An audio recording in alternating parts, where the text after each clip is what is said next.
Welcome to A Seat at the Table, conversations about bold leadership, equity, and innovation. I'm Lynette Fraga, CEO of Childcare Aware of America, the nation's leading voice on childcare. Throughout this awesome series, we discuss the essential role of our children, our families, and our community to catalyze a thriving society. This podcast is focused on what will get us there.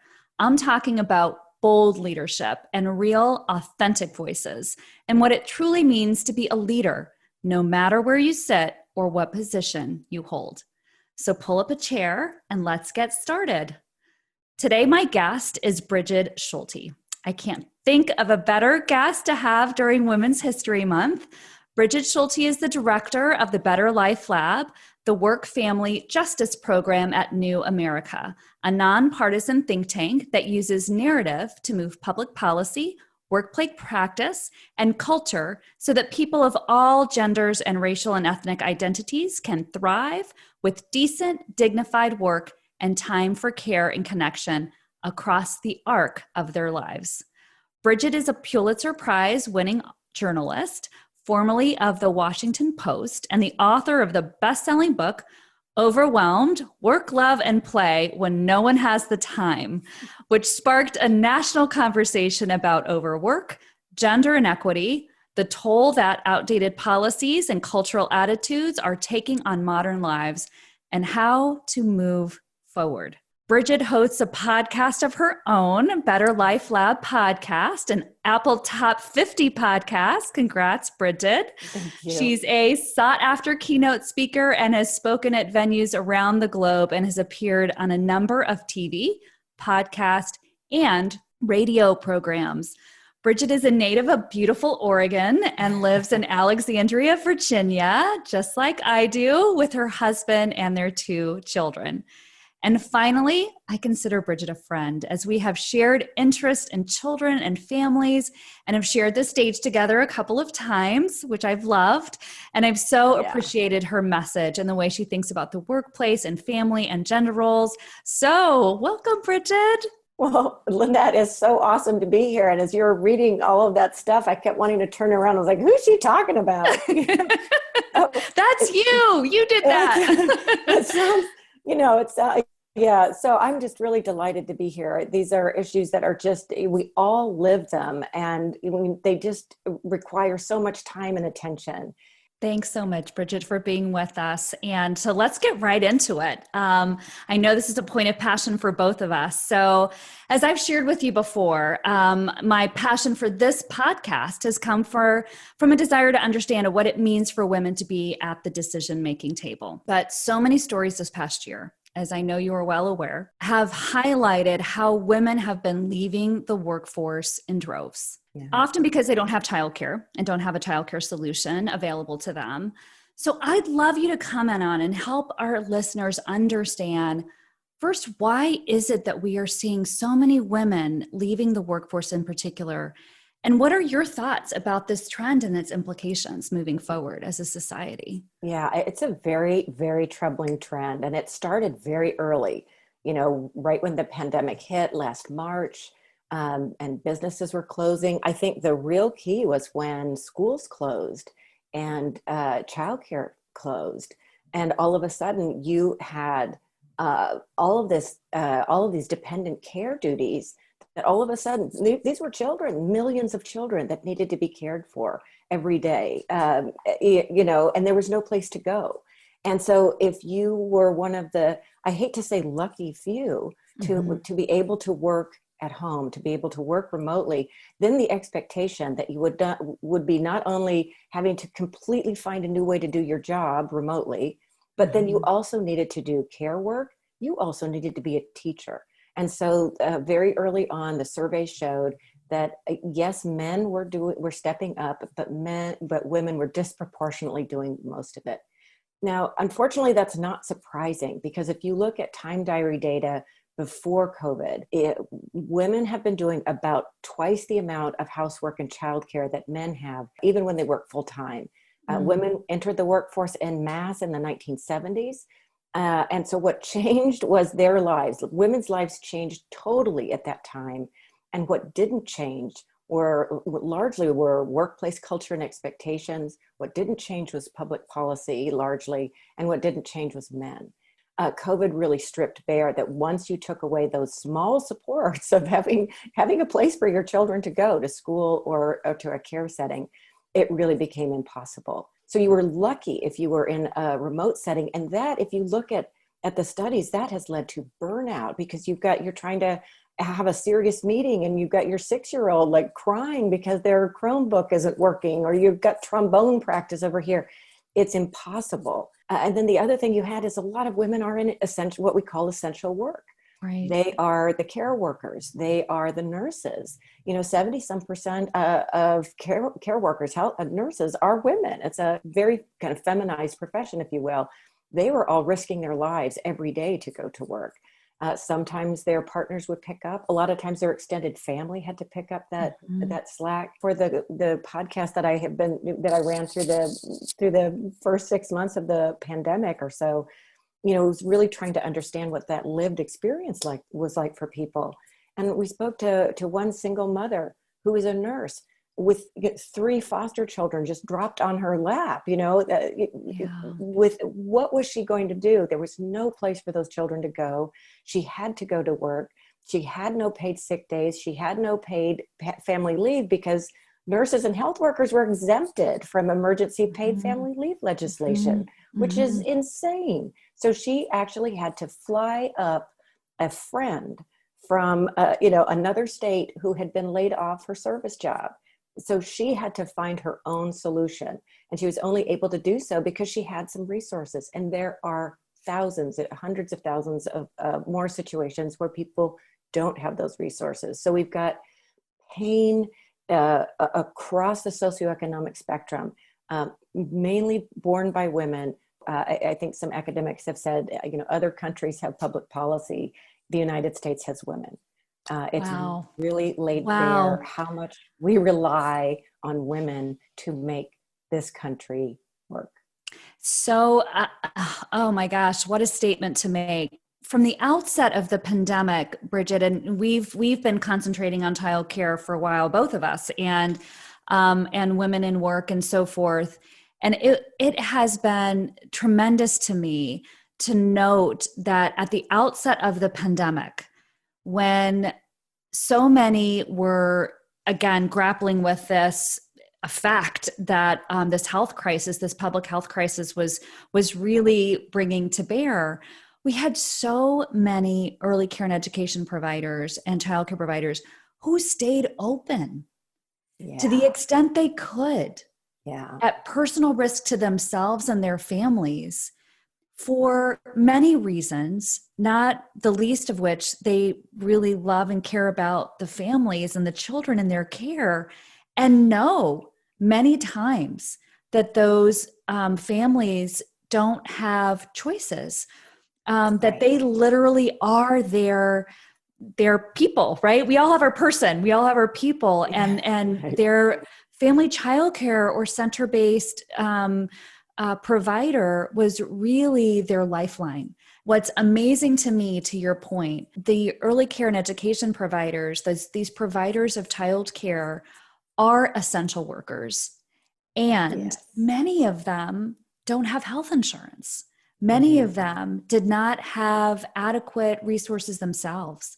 And so the idea that we are in a state of struggle with not only our childcare situation, but also those, to your point, that are trying to access care, who are looking around with no choices. And now what has happened is we see them, them leaving the workforce in droves. What is your story? How did you come to this place of fierce passion around, and I love it. I'm wanting to, these days we're not physically with each other, right? We're through the screen in 2D, but I'm curious, where does that come from for you? My own story, absolutely. And my own story is what drove the initial look at, that led to my book called Overwhelmed. I was working at the Washington Post at the time. It's a job I loved, very intense. I felt very passionate about it. I love the people there. I love the Washington Post still. And yet I loved being a mother. I had these two children.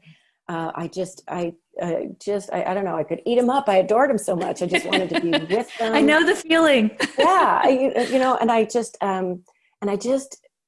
just felt like I was completely inadequate at all of it. I just felt like I couldn't do a good enough job at work, and there would be this thing, we would call it the young white male escalator to success. And I would just be working and kind of like tearing my hair out. And then some young guy would come in, and then all of a sudden he'd be promoted and off he'd go because, he didn't have to race home for the childcare pickup and he could stay late. And even though I was staying late, it was at home, it wasn't seen, so it wasn't valued. And so I was very frustrated by that. I just felt totally inadequate at work. And totally inadequate as a parent, when I couldn't go on a field trip and the tears that would come. And, my kids could count every single honors assembly that I had missed, and I'm like, what about your dad? He hasn't been to any of them. I cooked the Thanksgiving turkey. I just felt like I couldn't do enough. And I would talk to people, as you do, my sister or friends, and everybody was in the same boat. Mm-hmm. And sort of the view was, you made this choice to be a working mother. This is just as bad as it is. Suck it up, shut up, and move on. So I was sort of like that, just soldiering on, kind of like in a state of exhaustive burnout for years. And I was so exhausted, I didn't even have time to think about, well, should it really be like this? I was just like, it's just like this, and I just got to keep going. Mm-hmm. And then I was part of this working group at the Washington Post where we were looking at readership numbers. And this is before the switch to digital, and seeing that there was this big gap between men and women readers.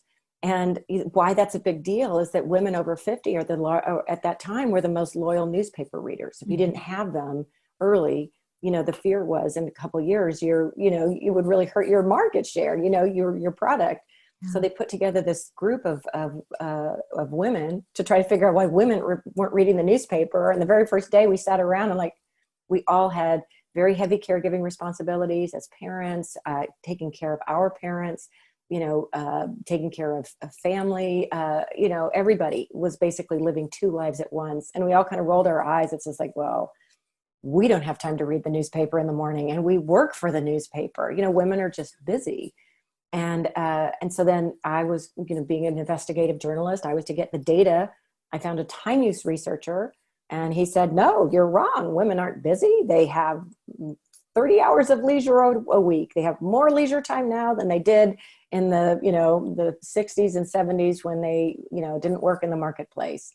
And I just dropped the phone. It's like, you are just out of your mind. Like, really, is that another thing I'm failing at? I'm failing at work. I'm failing as a parent. Now I'm failing at having leisure time, And so that really started this journey of kind of looking for okay, well, where are my 30 hours of leisure then? What am I doing wrong?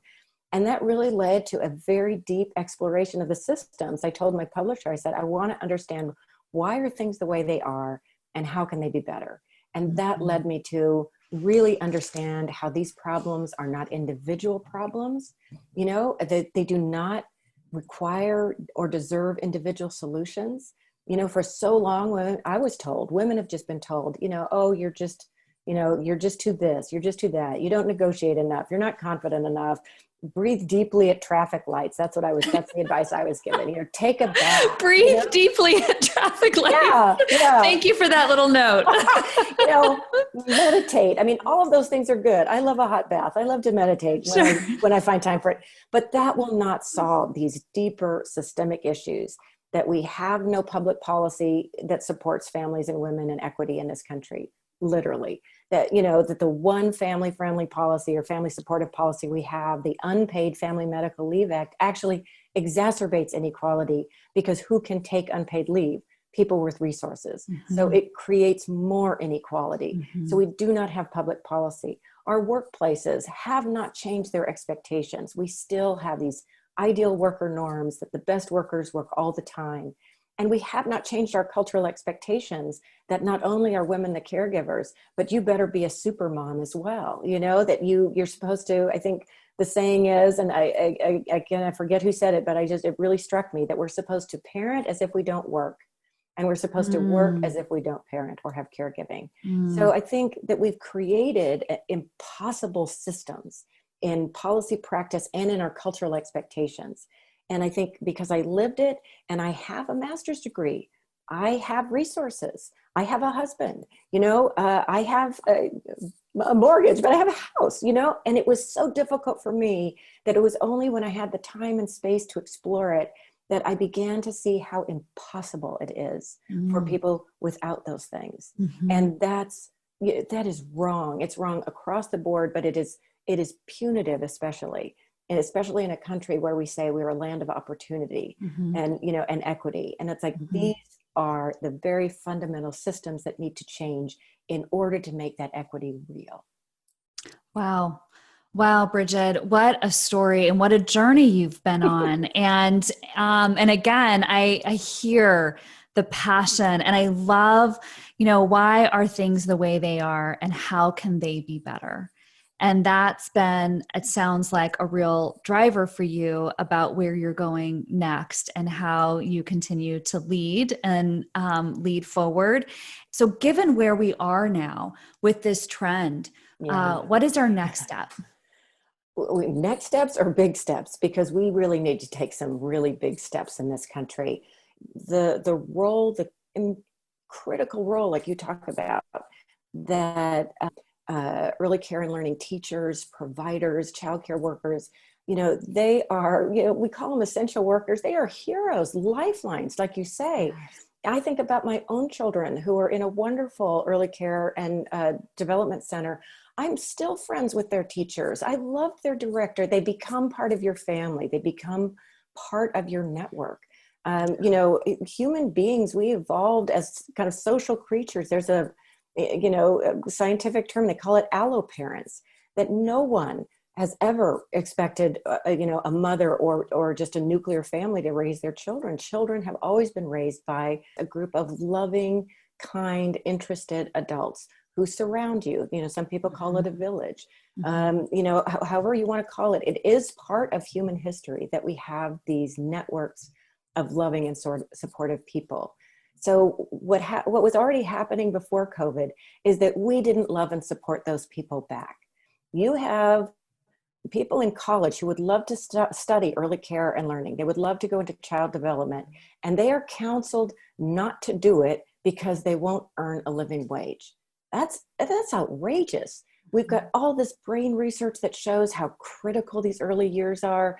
We've got former military and CEOs saying we need to invest in early care and learning. We've got a Nobel, laureate economist saying you have a much greater, if you're just going to look at pure dollars and cents, you have a much greater rate of return if you invest early than if you try to ameliorate later. So we know how critical this time period is. And we know there's so many wonderful, amazing caregivers out there that they are the key to quality. And honestly, quality is the key to equity and opportunity.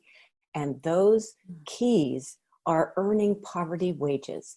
I have spoken to so many early care and learning teachers who are talented but left. Some of them left to go work at McDonald's because they would make more money. Yeah. That is criminal.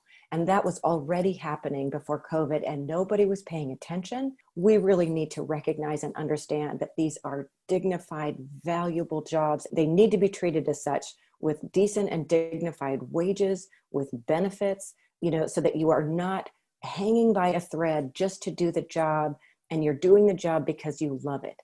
It should not be only a labor of love. It should be valued for the value that it brings to the rest of us. We really need to be thinking about our early care and learning system as infrastructure. We need to think about it. It's as valuable as roads, as bridges, as our sewer systems. And, right now, the way we approach it is we throw a few dollars here and there to fill a pothole. You don't fill the pothole. We need to be building a superhighway.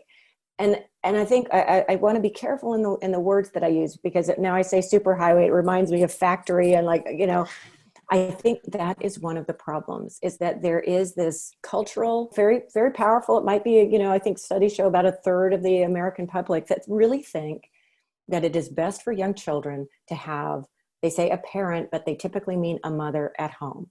You know, you see the recent vote in Idaho about we Yes. don't want to support early care and learning because we don't want to draw women out of the home. And so what I want to say to them is look at your census data, because women are already out of the home and they are already working for a whole host of reasons. One of them being wages in the United States have stagnated since the 1970s. So it takes two incomes to have the same standard of living that one income, or what they used to call the family wage, used to be able to support in the 50s and 60s. It requires two people so that you will not fall into poverty. So it is not a choice for women to stay home in the way that people like to think. It is a non-choice choice. Mm-hmm. So by not supporting families, you are not making it easier for families. You are making it much more difficult. Right. Thank you so much, Bridget. First, you raised so many excellent issues that we as a country need to really grapple with. And I love this idea of, the parents and allo parents and as a village around children, because as a single parent myself, when I was raising two young children, it was incredibly important for me to have people surrounding me to help me in navigating parenthood. And one of those individuals for each of my children was my childcare provider. Yeah. And they were essential parts and loving parts and supportive parts of my children's young lives.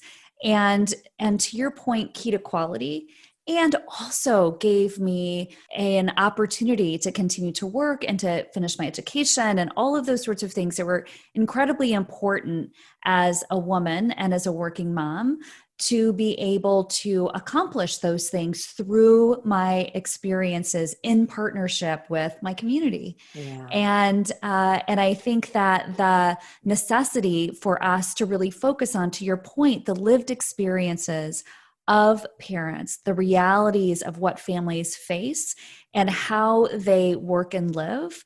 Childcare has to be part of that dynamic, is part of that dynamic, and it helps all of us. It's both an economic engine and a critical child development support. Quality, to your point, lives in the early childhood educator and that relationship with the children and their care.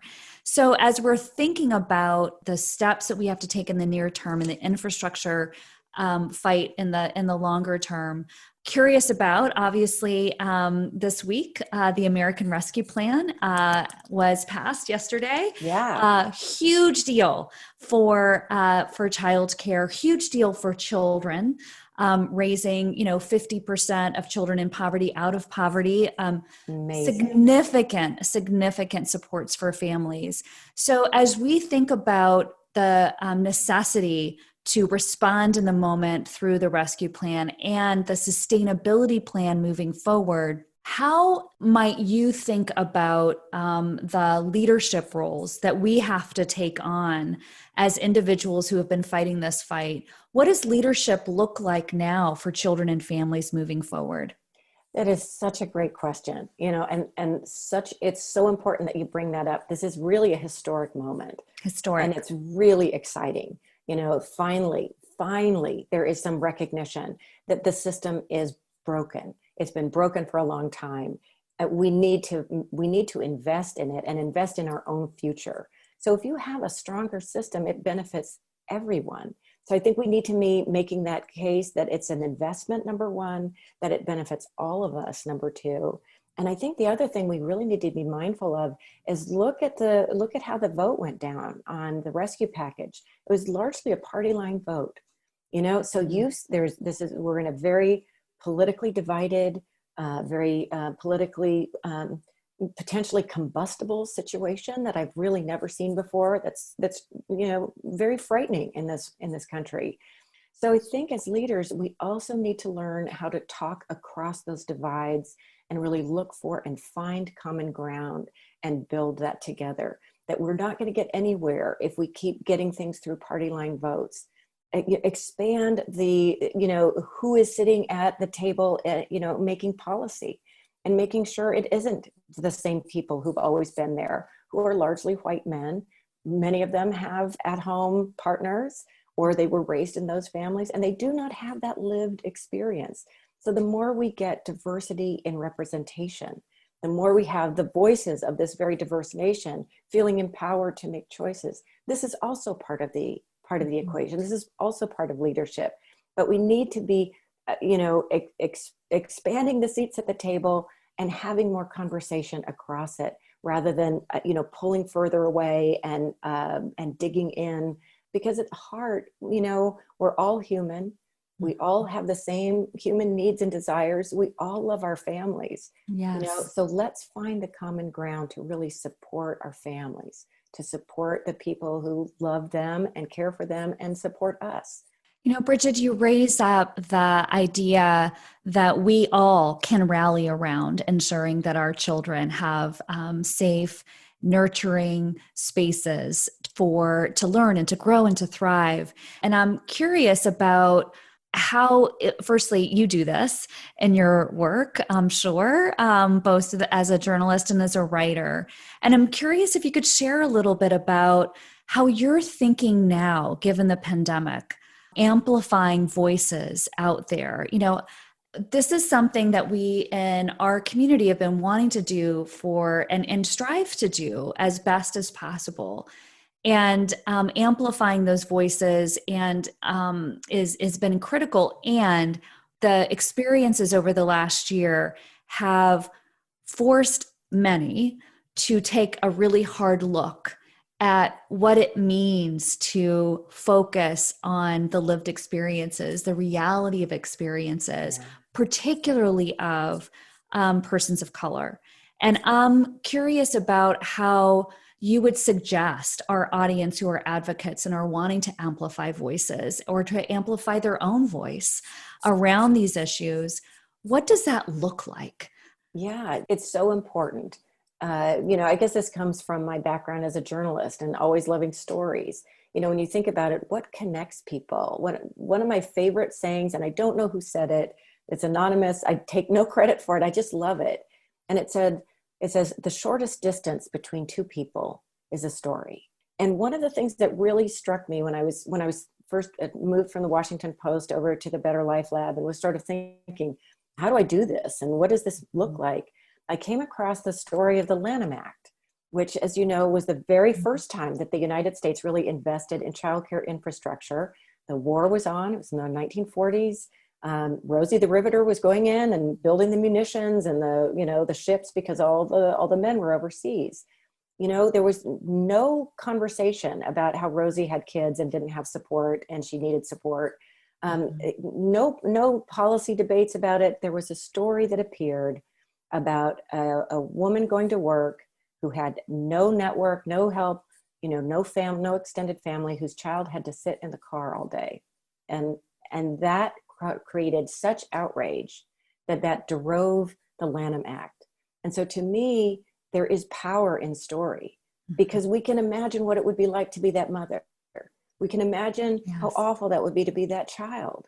I keep thinking about, not that long ago, a single mom who had to go to work at McDonald's, and her child, she had no where to put her child. There was no summer camp. There was no school. She had no extended family. Her schedule didn't work with others.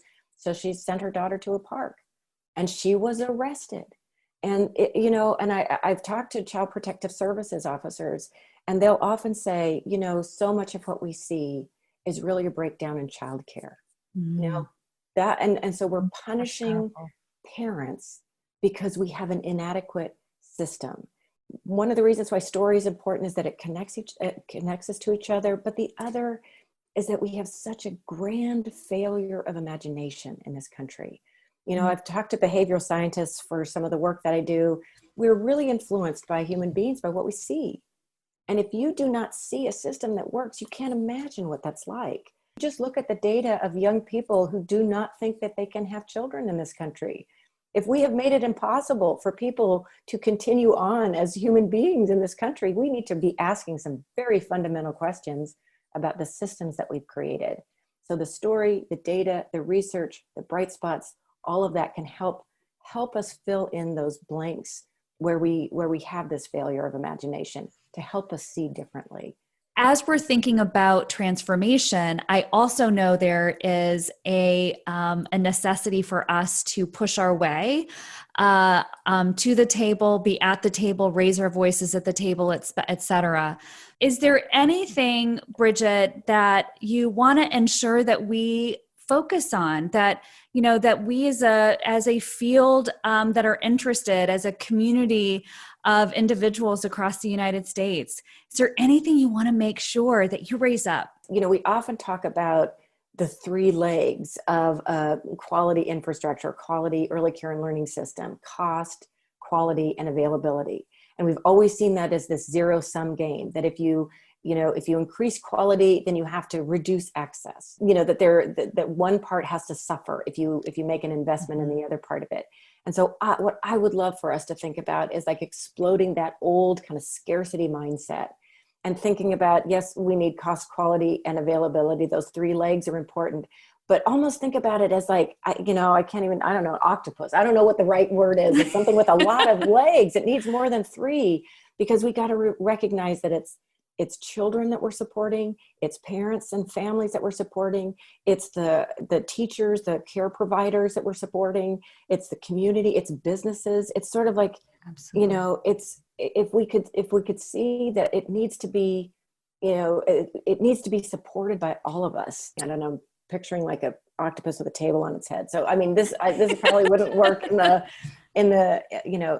conversation, but really getting at that idea, that we have to bust out of the zero-sum game idea, because that's gotten us nowhere. Absolutely. We need to ensure that we have access to quality, and that each and every child has the opportunity to be in a quality, nurturing, loving, relationship-based setting that provides all that each and every child needs in order to thrive. We should demand all of that for our children, not only a part of that. So I'm curious, and this is my final question for you. So here's the final question. No, I'm sorry. I've just been I've blabbed on too much. I'm so sorry. No, not at all. This has been fantastic, Bridget. So here is my final question. As you are thinking about what your next steps are, and I know there are many. I know that fierceness is not going anywhere. You are, I'm sure, like me, look around you and see that there are emerging leaders. There are individuals who are also carrying so much and want to push justice to the table and raise up these really incredibly important issues. What for you does it look like to ensure that everyone has a seat at the table, and not just a seat, but truly have equitable decision-making power? Maybe by building a new table. Yeah, exactly. Right? Yeah. Maybe exactly. by building a new table. How do we create more equity and tackle systemic injustices through our own voice, and maybe the voice of engaging new and emerging and fierce leadership? Yeah, I love that, because that is really the way things need to move. It can't just be a handful of like organizational leaders. It talk about tapping into power on the ground, power and voice on the ground of that lived experience.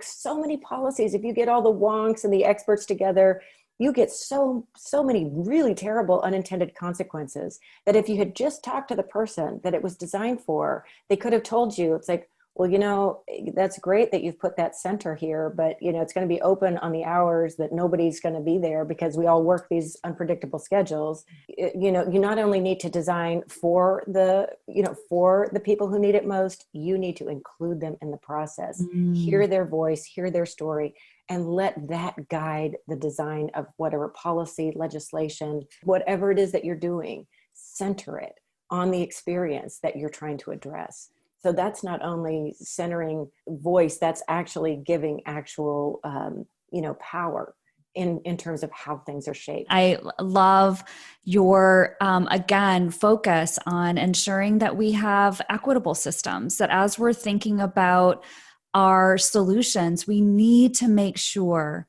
that we are clear about to your point, power on the ground, right? And how those voices, we can amplify that power and leadership by ensuring that those individuals are engaged, that all individuals are engaged. So I have a bonus question.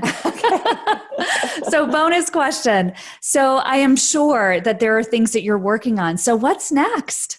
What's next for you? Yeah. So, where do I start? No, there's a lot of really exciting things that we're doing at the Better Life Lab. We've been doing, talk about narrative story. We had reporting grants, and then we did our own work, telling stories of what it's like to live in a country that does not guarantee paid family and medical leave. And we're calling it the Have and Have Not series. We'll be putting that out soon, where we've compared people with similar caregiving experiences or responsibilities, one who had access to paid family leave and one who didn't. And you can just see in those stories how that one policy really shapes that, not only that caregiving experience, but the trajectories of their lives. So that's one thing that we've got coming. The New Jersey Sprint report will be coming out soon. I've got another season of the Better Life Lab podcast that we're working on, really digging into work itself and how work itself needs to change, because the way that we're working now is actually killing us. That work itself is a social determinant of health. And then extrapolating that out in the future. Wow, Bridget Schulte, you are amazing, and so again, fierce. That's what I'm going to think about when I think about you, Bridget. Is your fierce commitment to ensuring that each and every child, each and every family across the lifespan has the supports that they need in order to thrive. So thank you so very much for your wisdom and your time and your energy, not only today. I've certainly so thrilled to have you as a guest, but your work over the years. And it sounds like exciting and important work on the horizon. So thank you so much, Bridget, for being with us today. Well, thank you for having me, because back at you on all of that. You are amazing. Your organization is amazing. And we can only do our work at the Better Life Lab when we work in solidarity with great organizations like yours, and really look to see how we can help support that. Because I like to think that we're all in a boat, right? And we're all trying to paddle toward equity and paddle toward this brighter future for all of our families, and we each have our oar. So I want to I'm very grateful to be in the boat with you. We have our oars. Absolutely. And with that, thank you so very much. I so appreciate it. I've got my oar. I'm ready to put it to work. For sure. Thank you again so much. That's it for this episode. Thank you for joining me for this 10-part series, A Seat at the Table. You can subscribe to A Seat at the Table with Lynette Fraga on iTunes or wherever you stream. Visit www.childcareaware.org/the table to learn more. Join us next time at the table.